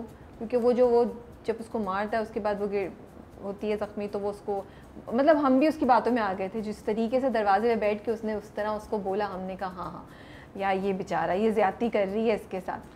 फिर दूसरे दिन वो दोबारा चेंज हो गए, और फिर अभी पिछली किस्त में तो उन्होंने जिस तरीके से उस बेचारी की बेइज्जती की, तो हमने कहा यार ये किरदार जो है बहुत ही ट्विस्टेड है मुराद का, और eight the same time Zainab का। और पूरा जो सीरियल की जो कहानी है वो इन दो किरदारों के आसपास ऐसे घूम रही है। उनका तो ट्रैक है ही शहरियार का और रक्षी का और उसका असलम का, बट मेन जो किरदार है ना वो ज़ैनब का किरदार है। और वो एक, और ज़ैनब से रिलेटेड मुराद, और फिर वो दूसरा कैरेक्टर। हाँ, अब मसला ये है कि मुराद एक गलत फहमी के शिकार है। गलत फहमी है या सही है, मतलब था अब तो ये ऑडियंस पे छोड़ दें आप। अच्छा ठीक है, या आपको बाद में जाके पता चलेगा कि क्या कहानी में ट्विस्ट है। जी, ट्विस्ट है। और देखें, इट्स अबाउट कम्युनिकेशन गैप। मुराद में और ज़ैनब में कम्युनिकेशन गैप है, वो बोलती नहीं है और ये बस नहीं करता। अब इन लेयर्स के अंदर एक कम्युनिकेशन गैप है, वो अपनी बात एक्सप्रेस नहीं कर पाती, ये अपनी बात खुल के नहीं बोल पाता, क्योंकि बात कुछ ऐसी छुपी हुई है पीछे जो आगे रिवील होगी। ओके, ठीक है। अब मुराद ये समझ रहा है कि ये इस वजह से कर रही है, जबकि वो रीजन नहीं होगा। हाँ, या पता चलेगा अब मुराद को कुछ वेग बातें पता है कि ये यूं जो है ना, ये इस वजह से है। वो ताना तो देता रहता है उसकी पुरानी अफेयर का या पुरानी उसकी मोहब्बत का। एग्जैक्टली। लेकिन उसको ये नहीं पता कि वो वाइंड अप कर चुकी है क्या है, या एटलीस्ट उसको अंडरस्टैंड करना चाहिए। लेकिन हाँ एग्जैक्टली आपने ये बोला, तो मतलब अब उसकी बीवी है, उसके साथ रही है, तो ये क्या मुराद को पता नहीं होना चाहिए कि वो ऐसा कुछ भी नहीं कर रही है, या वो शक कर रहा है? लेकिन शक कर रहा है, शक कभी भी कर रहा है। ओके, ये नॉर्मल हमारी सोसाइटी में ये बिहेवियर्स हैं लोगों के, ठीक है, इस तरह के कम्युनिकेशन गैप्स हैं। अब ये ऑडियंस को देख के ये फील होता होगा ज़रूर कि यार ज़ैनब बोल क्यों नहीं रही, बोल दे मुंह पे शौहर के कि ऐसा कुछ नहीं है भाई। लेकिन ये this is an art of writing, कि वो ऐसा करना नहीं है, उसका एक मौका आएगा, टाइम आएगा, और वो जिस तरह से बताएगी वो भी एक सो बिल्ट अप कर रहे हैं अभी इस वाले पहली सी मोहब्बत। वैसे ये सवाल नहीं है आपका, लेकिन मैं बता रहा हूँ, पहली सी मोहब्बत में जो मुझे इम्प्रेस किया है ना कुछ किरदारों ने, उज़्मा हसन, रबिया भट्ट और शब्बीर जान तो हैं ही हैं, बाकी तो सब हैं बहुत अच्छे, लेकिन ये जो किरदार है ना, ख़ासतौर पर रबिया भट्ट का किरदार और ज़ैनब का किरदार बहुत स्ट्रॉन्ग, तो बहुत स्ट्रॉन्ग कैरेक्टर्स हैं पहली सी मोहब्बत के, और मैं बहुत ही थॉरोली ऑब्जर्व करता हूँ और देखता हूँ इन दोनों के सीन्स को। Coming to Murad and Zainab, Murad at the same time बहुत अच्छा आदमी है, he wants to make his family, बच्चे भी हैं उसके, वो चाहता है कि खुशगवार ज़िंदगी गुजारें। अब वो क्यों नहीं हो रहा, वो सिर्फ कम्युनिकेशन गैप की वजह से हो रहा है, क्योंकि ज़ैनब समझती है कि मुराद मुझे समझ नहीं रहा, मुराद समझता है कि ये मुझसे सच नहीं बोल रही, और उसी के अंदर फंसी हुई एक अजीब सी कैफियत है। और जिस तरह का मुराद का एटीट्यूड है, ऐसा आज के दौर में बहुत सारे लोगों का एटीट्यूड है। बिल्कुल, वो तो है। ओवर थिंकिंग इतनी ज़्यादा है। इनफैक्ट मैं कभी कभार, मेरी बेगम से डिस्कशंस होती हैं तो मैं कहता हूँ यार मैं खुद भी कभी कभार ओवर थिंकिंग में चला जाता हूँ, और क्योंकि हम अदाकार लोग हैं तो हम लोग डिफरेंट कैरेक्टर्स कर रहे होते हैं, मुख्तलिफ ज़िंदगियाँ एट द सेम टाइम जी रहे होते हैं, तो कभी कभार हमें भी नहीं पता चलता और हम किसी ट्रांस में चले जाते हैं और हम ओवर थिंक करना शुरू कर देते हैं। तो एक अच्छा साथी होता है जो हमें बताता है, या अच्छा दोस्त होता है जो बताता है कि देखो अब तुम ओवर थिंकिंग कर रहे हो, तो हमें कभी कभार खुद को बहुत ज़्यादा वो करना पड़ता है कि यार कहाँ आ गए हम, क्या हो गया। तो बड़ा एक अजीब सा काम है ये। तो आपने दो चीज़ें बोली, एक तो आपने बोला कि बेसिक जो मसला मे बी ज़ैनब और मुराद की स्टोरी हाईलाइट करेगी वो कपल्स या रिलेशनशिप्स में कम्युनिकेशन। अभी के दौर में ये बहुत ही एक ऐसा स्पेल है जो लोग बहुत रिलेट करेंगे इससे और बहुत सीखेंगे, विच इज़ कम्युनिकेशन गैप। हाँ, बट आई ऑल्सो फील कि मुराद का जो कैरेक्टर है उसको चांस देना चाहिए, जो इतना फ्लिप करता हो और किसी को मेंटली अब्यूज़ कर रहा हो, बिकॉज ये कैरेक्टर मुझे लगता है सैडली बहुत से साउथ एशियन मर्दों को रिप्रेजेंट करता है। मुराद ने तो फिर भी हाथ उठा लिया, बट जिस तरह जो भी रीज़न हो, मैं ये नहीं कह रही हूँ कि ज़ैनब का कसूर 100% नहीं होगा, शायद ज़ैनब का भी हो, जो हमें आगे जाके स्टोरी पता चलेगी। बट मुराद का कैरेक्टर, मुझे ये बड़ी चीज़ इंट्रीग करती है कि वो जो ये मर्द या शौहर बीवी के साथ करते हैं कि पल में तोला पल में माशा, यहाँ उसको अब्यूज़ किया, यहाँ उसको बोला और फिर जाके प्यार से सॉरी बोल लिया। तो हम इस चीज़ को रीइंफोर्स नहीं कर रहे इस कैरेक्टर के थ्रू, या आपके दिमाग में आया था इस चीज़ को आप लोग आगे हैंडल करेंगे? क्या है मुराद के कैरेक्टर का? देखिए, जो भी ड्रामाज हैं वो हमारी सोसाइटी की अक्कास ही होती हैं। हाँ, ये हो सकता है कि इससे कुछ सबक सीखें आगे जाके, क्योंकि आगे जिस तरह से स्टोरी टर्न आउट होगी ना, तो जो लोग देख रहे हैं और जो लोग इस वक्त रिलेट कर रहे हैं, तो यकीनन आगे जाके उनको एक चीज़ सामने ज़रूर आएगी कि यार नताइज अच्छे नहीं निकलते इन चीज़ों के। कभी भी ऐसा नहीं होता कि किसी ड्रामे में आप दिखाएं कि हाँ यार ये अच्छा है, ऐसा करो। हमेशा दिखाया जाता है कि इसके नताइज क्या होंगे। नताइज बड़े संगीन हैं, और इस वक्त हम, बिल्कुल आपने सही सवाल किया कि क्या हम इसको रीइंफोर्स कर रहे हैं। यकीनन हम इसको रीइंफोर्स नहीं कर रहे हैं, लेकिन हम अक्कासी कर रहे हैं उन लोगों की जो इस तरह से करते हैं। अब मैंने आपसे बोला ना कि हम सब इंसान हैं, ठीक है, और इस माशरे में रहते हुए एक मर्द पे भी बहुत प्रेशर्स होते हैं। बिल्कुल। और अगर वो इस तरह से है अपनी बीवी के साथ तो इसमें सिर्फ उसका कसूर नहीं है, इस मुआशरे का भी कसूर है, यहाँ के अपब्रिंगिंग, उनकी अपब्रिंगिंग का भी कसूर है, खुद उस औरत का भी कसूर है जो उसके साथ रह रही है। अगर मुराद ऐसा है, अगर मुराद ऐसा है तो ज़ैनब ऐसी क्यों है, इस पे भी सवाल उठना चाहिए। ठीक है। मैं अक्सर जो है ना ये जेंडर बायसेस पे बातें होती हैं, I am not gender biased. वो कहते हैं फेमिनिज्म पे बात हो रही है, वो मेल शोविनिज्म पे बात कर रहे हैं, वो मर्दों की बात कर रहे हैं, औरतों की नहीं। मर्द और औरत दोनों इंसान हैं, ह्यूमैनिटेरियन ग्राउंड्स पे बात करनी चाहिए। जहाँ मर्द की गलती है वहाँ औरत की भी गलती है, दोनों बराबर हैं, दोनों इंसान हैं, इंसान है। ये मर्द और औरत कुछ नहीं होता मेरी नज़र में। हम एक्टर्स हैं, हमारी ट्रेनिंग ही है कि एक्टर एक्टर होता है, वो मर्द औरत नहीं होता, वो एक पर्सनैलिटी को पोर्ट्रे कर रहा होता है। तो एक मर्द एक औरत एक पर्सनैलिटी को पोर्ट्रे कर रहे होते हैं। अगर मर्द ऐसा है तो वो ऐसा क्यों है, इस पे बात करेंगे। तो अगर आगे जाके डील करेंगे आप लोग ये बिल्कुल आगे जाके बहुत इंटेंस हो जाएगा मामला। अच्छा, और बहुत सारी चीज़ें ऐसी होंगी जो पता चलेगा कि यार किस हद तक इन तरह के रिलेशनशिप्स में चीज़ें कैसे बिखर जाती हैं, कैसे ख़राब हो जाती हैं। तो पहले बंदा समझ जाए, सीख जाए। और बीइंग ह्यूमन, मैंने ये चीज़ नोट की है। इनफैक्ट मैं आपको बता रहा हूँ ना, मैं खुद एक इंसान हूँ, मैंने ये चीज़ एक पॉइंट पे एक्सपीरियंस की है, ओवर थिंकिंग वाली। कि आपके दिमाग में कुछ चलना शुरू हो जाता है और आप अगले को जज करना शुरू कर देते हो। और जो शादीशुदा जितने भी लोग हैं, उन चाहे जितनी खुशगवार ज़िंदगी वो गुजार रहे हों, शादीशुदा ज़िंदगी में मियाँ बीवी के दरमियान बहुत सारी बातें होती हैं, ठीक है। तो कभी बीवी शौहर को जज कर रही होती है, कभी शौहर बीवी को जज कर रहा होता है। हाँ, एक डिफरेंट लेवल ऑफ अंडरस्टैंडिंग होती है सबकी। कुछ लोग सुलझ जाते हैं, कुछ लोग उलझ जाते हैं, कुछ लोग सुलझ के उलझते हैं, कुछ लोग उलझ के सुलझते हैं। ये तो बहुत ही वाली बात कर दी, उलझ सुलझ के। हाँ। बिल्कुल, मतलब एक चीज़ खराब है वो खराब से सही की तरफ जाएगी, कुछ चीज़ें सही हैं वो सही से खराब की तरफ जाएंगी, कुछ चीज़ें सही हैं वो सही से खराब की तरफ जाएंगी और फिर सही हो जाएंगी, कुछ चीज़ें सही होती हैं फिर वो ख़राब की तरफ जाएंगी और फिर ख़राब से ख़राब की तरफ चली जाएंगी। तो इट डिपेंड्स कि आप किस तरह की सोसाइटी में ग्रो अप कर रहे हैं। यहाँ पे क्योंकि एजुकेशन हमारे यहाँ बहुत, अवेयरनेस बहुत कम है। हमारे यहाँ मसला सबसे बड़ा ये है कि हम जो ड्रामे देखते हैं उसमें शादी के रिलेशनशिप को सबसे ज़्यादा हाईलाइट किया जाता है कि वो किस किस किस्म के हैं। मैं अगर आप पारस से पूछेंगे मसला क्या है तो मैं सिर्फ ये अर्ज़ करूँगा कि आजकल के दौर में ना मर्द को ये अवेयरनेस दी जा रही है कि शादी का सिस्टम क्या होता है, उसको कैसे चलाते हैं, ना औरत को ये दी जा रही है कि बेटा कैसे चलता है, शादी कैसे चलती है। दोनों डर चुके हैं। इस वक्त मेरे कई दोस्त हैं जिन्होंने शादियां नहीं की, उनसे बोलता हूँ भाई शादी कर लो, अच्छी बात है। कहते हैं नहीं भाई हम शादी से डर चुके हैं, हमें शादी नहीं करनी। ये एक खौफ जो पैदा हो गया है लोगों में कि डिवोर्सेस हो रही हैं। और तकरीबन जब से मैं शब्बीर तो देखेगा कर रहा हूँ तब से मैं देख रहा हूँ कि तलाक की जो शरह है इतनी बढ़ गई है, टॉलरेंस ख़त्म हो गई है, लोगों में कॉम्प्रोमाइज़ ख़त्म हो गया है। हमने अपने वालिदैन को देखा लड़ते झगड़ते भी फिर भी साथ रहे, प्यार मोहब्बत की, इख्तिलाफ कहाँ नहीं होते।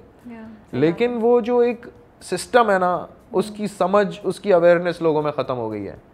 तो ये पहली सी मोहब्बत इसको डील करेगा, कर रहा है। ओके। इनफैक्ट और बहुत सारे टैबूज हैं जिनको वो बात कर रहा है, जैसे कि शब्बीर जान और राबिया भट्ट वाला जो स्पेल है, फैजुल्ला की शादी, फैजुल्ला क्या ज़बरदस्त स्पेल है वो। और फिर HSY ने मुझे बहुत इम्प्रेस किया उसमें, जिस तरह से बोलते हैं वो, जिस तरह से कैरेक्टर बनाया है, ज़बरदस्त। आई नो, बड़ा मज़ा, बहुत मज़ा आ रहा है सबको देख के। अच्छा, फ़ायज़ा इफ्तिखार जो हैं बहुत ही ज़बरदस्त राइटर हैं।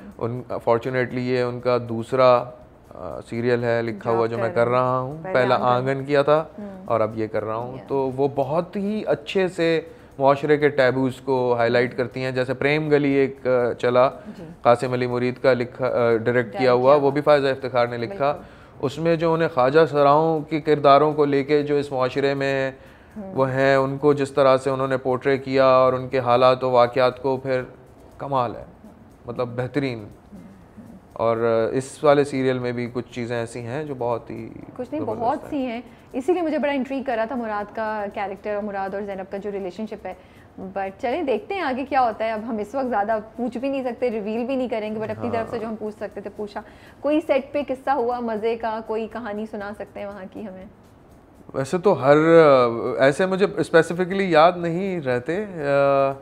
कोई सीन करते करते रुक गए या कुछ हो गया या कुछ गलत बोल दिया? हाँ, वो कभी कभार ऐसा होता था। या कोई सीन के पीछे कोई और स्टोरी है जो हमें नहीं पता और हम समझ रहे कैसा सीन था और आप बताएं कि ऐसा होता था कभी कि हमारी जो फ्रेटर्निटी, हम जो एक्टर्स लोग होते हैं ना, जब बहुत ज़्यादा रोने धोने वाले सीन्स होते हैं ना, तो हम लोग कभी कभार थोड़े से अजीब हो जाते हैं। यार अब फिर से रोना पड़ेगा और ये होगा और वो होगा। तो एक सीक्वेंस ऐसा पूरा गुजरा था जिसमें बहुत रोना धोना हुआ था, तो सब लोग बहुत ही इमोशनली कहीं पे थे और सबने माइंड बनाया हुआ था कि ये पूरा सीक्वेंस है तो हमें उसमें रहना है। तो कोई भी मस्ती मजाक नहीं कर रहा था और सब लोग सीरियस थे और सब लोग यूं थे और गम में थे और दुखों में थे, हर कोई अपने गम याद कर रहा है। तो जो इमोशनल मेमोरी होती है लोगों में, तो अब उसमें से कुछ चीज़ रह गई। अच्छा। उस सीक्वेंस में से कुछ पार्ट रह गया ड्यू टू सम रीज़न। अब वो हमें किसी और दिन करना पड़ा। अब सब एक दूसरे की शक्ल देख रहे हैं कि अब फिर से रोना पड़ेगा। अब क्या करें, क्योंकि उस वक्त हम हंसी हंसी मजाक कर रहे थे, नॉर्मल सीन्स चल रहे थे। अचानक से आया कि ये वाला सीन करना है, उस सीक्वेंस का ये सीन है। अब उसमें ऐसा रोना ड्रेन आउट हो गया, पागल हुए सब एक दूसरे की शक्ल। वो उस्मा ने कहा मैं तो नहीं रो रही, मैंने कहा मैं भी नहीं रो रहा, सब एक दूसरे मैं भी नहीं रो रहा, सब एक दूसरे को कह रहे हम तो नहीं रो रहे। ये तो बच्चों ने बगावत कर दी डायरेक्टर। हाँ, मतलब एकदम से हम लोग ऐसे हो गए ना, क्योंकि हम सब के मूड बहुत अच्छे थे, हम लोग हंसी मजाक कर रहे थे। अब वो अचानक जब सीन शुरू हुआ तो जैसे ही वो मूवमेंट आता था हम लोग की हंसी निकल जाती थी। और वो सीन आ गया या अभी आएगा? अभी आएगा, तो हम पूछ भी नहीं सकते कि वो हाँ, तो वो एक सीन था। और वो बहुत ही, उसके बाद वो पूरा सीक्वेंस है रोना धोना और ये वो, तो उसका बिल्कुल स्टार्ट का एक पार्ट था, one of the starting part. अब वो उसमें हमें बहुत ही एकदम से वो होना था, शॉक में आना था और ये चीज़ें होनी थी और ये वो, तो उसमें आते आते हम लोग की बार बार 2-4 बार, अच्छा जैसे ही वो सामने से आते थे HSY, वो आते थे, वो कुछ बताते थे और मैं और हम सब लोग सुन रहे थे, तो जैसे ही HSY और मेरी नज़र मिलती थी हमारी हंसी निकल जाती थी। तो HSY कहते थे अब तुम मेरे सामने नहीं आना, तुम उधर वो करके खड़े जाओ। मैंने कहा मैं जा रहा हूँ यहाँ से, आप आराम से करें। तो कभी कभार ऐसा होता है कि हम एक्टर्स की आपस में एक रैपो बिल्डिंग होती है, एक दोस्ती होती है, एक हंसी मजाक होता है। अब सीरियस सीन चलने वाला है, जैसी आंख मिली तो हंसी छूट गई। तो फिर डायरेक्टर साहब ने फिर वो फिर कहते यार सीरियस हो जाओ, कर लो, क्या कर रहे हो। तो थोड़ा सा होता है कभी कभी ऐसा। तो इस वाले में हुआ एक पॉइंट पे आके कि हम लोग की हंसी छूट जाती थी। एक और चीज़ मैं बोलना चाहूँगा, पहली सी मोहब्बत में सलीम महराज साहब हैं। और क्या फिनोमिनल एक्टर है। आपका अभी तक टकराव हुआ नहीं है? होगा। हाँ, बस उसका मुझे इंतज़ार है। वो आतिश में शाम फटेगा। हाँ, और क्या बात है सलीम भाई की। Salim Maharaj is one of the great actors we have in our industry, और बड़ा आप लोगों को मज़ा आने वाला है सबको आगे ना। हाँ, अभी भी बहुत मज़ा आ रहा है मुझे तो। पिछली 3-4 किस्तों से Pehli Si Mohabbat is I am really having fun. मुझे जल्दी से एक जो आपके को स्टार्स थे, ये पहली सी मोहब्बत, एक लफ्ज़ बोलते जाए, मैं नाम ले लेती हूँ, आप बोलते जाए। Maya, she is such a kind hearted. बिल्कुल, जब भी आती हैं ना तो मुस्कुराती रहती हैं। और एकदम से हम, मेरा और उसका ज़ैनब, मुराद और ज़ैनब का एक सीन शुरू होने वाला था, तो she was there on the location. तो अचानक से शी डिडंट नो कि हमारा सीन होने वाला है, और वो इतनी एक्साइटेड वो हमारे पास आ गई। क्या कमाल किया था आप लोगों ने संगे मरमर में, और फिनोमिनल, और हमारी तारीफों के पुल बांध दिए। डायरेक्टर सब कह रहे सीन शुरू होने वाले हैं, तो कह रही मैं आपसे बाद में बात करती हूँ। फिर कुछ ना कुछ खाने के लिए मंगा देंगी। अच्छा। फिर सबको खिलाएंगी। She is very generous. I think she has a very positive aura around her, है ना। वो आती है ना, मुझे बड़ी positivity, I feel it. I met her recently. Shahryar Munawwar is a sweet heart, बहुत ही काम एंड क्वाइट, और बड़ा ही अच्छा बंदा है। बहुत अच्छा बंदा है। हम लोग अक्सर सेट पे साथ में नमाजें हमने बड़ी पढ़ी, तो हमारा ये कनेक्शन है। तो वो ऐसा होता था कि मैं अलग प्रेयर्स पे जा रहा होता था, वो अपना, तो एक दिन कहता है भाई साथ कर लेते हैं ना। मैंने कहा जी बिल्कुल। तो फिर साथ भी हमने प्रेयर्स की। तो मुझे एक सबसे बड़ी अच्छी बात लगती है कि इस पोजीशन पे, इस मकाम पे जिस पे वो काम कर रहे हैं, और इतने वेल कनेक्टेड, तो ये बहुत अच्छी बात है, बहुत खूबसूरत बात है जो उनके साथ He is जुड़ी है। very humble. HSY. HSY कमाल, वाह वाह वाह, अब उनकी क्या तारीफ करूं, सबकी मतलब जिसका आप नाम लेंगे मैं तारीफ नहीं ही तो मुझे करूंगा। तारीफ ही अच्छी, आप अपनी HSY इज सच अ आप बड़े ग्रेट मजे की पर्सन। बातें बता रहे हैं, आप ऐसे ही बताते रहे, मुझे बड़ा मजा आ रहा है सुन के। HSY जैसे दिख रहे हैं ना, उससे बिल्कुल अलग इंसान है, और I found him such a humble person. इतने प्यार से बात करना, और वो दिल की बात समझ जाते हैं। अच्छा। हाँ मतलब, और बिल्कुल ऐसा नहीं लगता उनसे मिलके कि आप पहली बार मिल रहे हैं उनसे। Such a kind hearted person, such a great person, humble इतने हैं और इतने प्यार से बात करेंगे। और सबसे ज़्यादा मुझे मज़ा आता था जब वो अपने लाइंस वगैरह याद करते थे, बिकॉज उर्दू में तो, लेकिन और फिर लगता नहीं था कि जिस तरह से वो याद कर रहे हैं, मैं सोचता था यार ये इनको याद भी हो जाएगा या नहीं, लेकिन वो याद करके, हाँ याद करके फिर जिस तरह से बोलते थे तो हैरान ही कर देते थे। उस्मा हसन सच अ ग्रेट पर्सन, और बहुत ही इंटेंस, बहुत ही समझदार, और अपने काम से सच्चा इंसान जो होता है ना, वो ऐसा होता है। और she has a great love for animals. Okay. हाँ, शी इज़ अ रेस्क्यूअर। उसके पास बहुत सारे पेट्स हैं। अच्छा। उसके पास कैट्स हैं इतनी सारी जिसको उसने रेस्क्यू किया है, और उनके बारे में बातें करना, उनको रेस्क्यू करना। और मैं हैरान हो गया कि वो यहाँ कराची में रहते हुए लाहौर में जो उसके पेट्स हैं उनकी प्रॉपर टेक केयर कर रही थी। मतलब लोग असाइन किए हुए हैं, फलां को फलां वक्त फलां इंजेक्शन लगेगा, फलां को फलां वक्त ले जाओ डॉक्टर के पास, मैं यहाँ से पैसे भेज रही हूँ। फिर जिस सेट पे हम जाते हैं उस सेट पे, लोकेशन पे, अगर जितने भी डोमेस्टिक होते हैं, अगर कोई कुत्ता है या कोई बिल्ली है, तो उनके लिए ख़ास तौर पे दूध मंगाना, उनके लिए खाना मंगाना, फिर उनको फीड करना, ये सब उस्मा करती हैं। हाँ, क्या क्या बेहतरीन इंसान होगा वो, जो जिनको जानवरों से इतना प्यार है, तो वो इंसानों से क्या लेवल होगा प्यार का। तो she is such a great person, और मैं बहुत इस बात से, मेरे दिल में उसके लिए बहुत ज़्यादा इज्जत है कि यार इतना करना किसी ऐसे बेज़बान जानवरों के लिए कमाल है।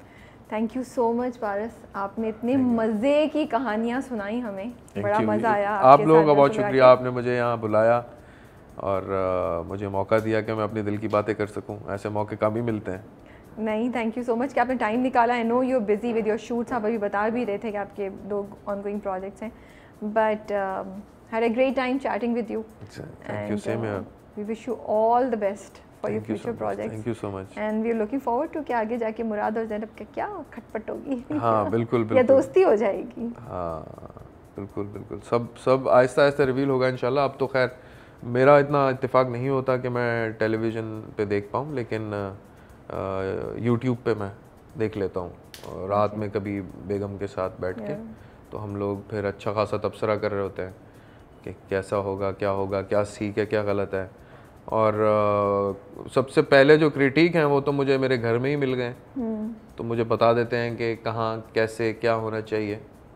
तो ये एक बड़ी मेरे लिए खुशकिस्मती है। वंस अगेन आप सबका बहुत शुक्रिया कि आपने बुलाया, और लुकिंग फॉरवर्ड कि आइंदा भी इंशाल्लाह ऐसे ही होता रहे। बिल्कुल इंशाल्लाह। बाकी एक चीज़ आपकी फरमाइश तो रह गई, बिल्कुल, वो मैंने पूरी नहीं की। लेकिन मैं गाने से ज़्यादा आपको, मैं या तो अगर इतना टाइम है तो मैं आपको कुछ सुना देता हूँ जो मैंने लिखा है। सुना दीजिए। वो एक मैसेज है जो एक रैप की सूरत में है। सुनाइए बिल्कुल। लेकिन मैं आपको जल्दी से सुना देता हूँ कि दिल उचाट हो गया, चेहरा सपाट हो गया। दिल उचाट हो गया, चेहरा सपाट हो गया, टूट गया रूह का तालमेल। दिल बुझा हुआ दिया जल के काला हो गया, सो गया ज़मीर। जागना मुहाल है, कौम का जवाल है, सवाल है बड़ा मगर कोई इसको समझेगर। नफ्स का वबाल ये स्क्रीन के कमाल से, शैतानियत के जाल से निकाल ले। खुद को तू निकाल ले, संभाल ले, ऐसा कर तू भाग ले। गफलतों की नींद से तू जाग ले, उलझनों की भीड़ को तू चीर के हो जा परे। सफाई ना तू पेश कर, अना की दीवार को तू टाप ले, भांप ले। दुश्मन की चाल को तू भांप ले, सांस ले, कस के कमर को तू बांध ले। जान ले ये मान ले, रब की बात छोड़ के बातिल की बात बोल के क्या पाएगा तू, जाएगा जहन्नुम की आग में। बाद में मत रह तू गफलत के ख्वाब में, अजाब में गुजरेगी ज़िंदगी किस काम की तेरी ये बंदगी। देखो घड़ी वक्त हो रहा है नमाज का, बोला हुआ है ये पाक ज़ात का। तुझको गुरूर है किस बात का, जा बता अपनी रूदाद उसको कह सुना। जो गुनाह हो गया है उसको कबूल कर न दूर कर खुद को इंसानियत के नाम से। जाना है सबको अपनी जान से, हाँ जान से जाना है सबको अपनी जान से।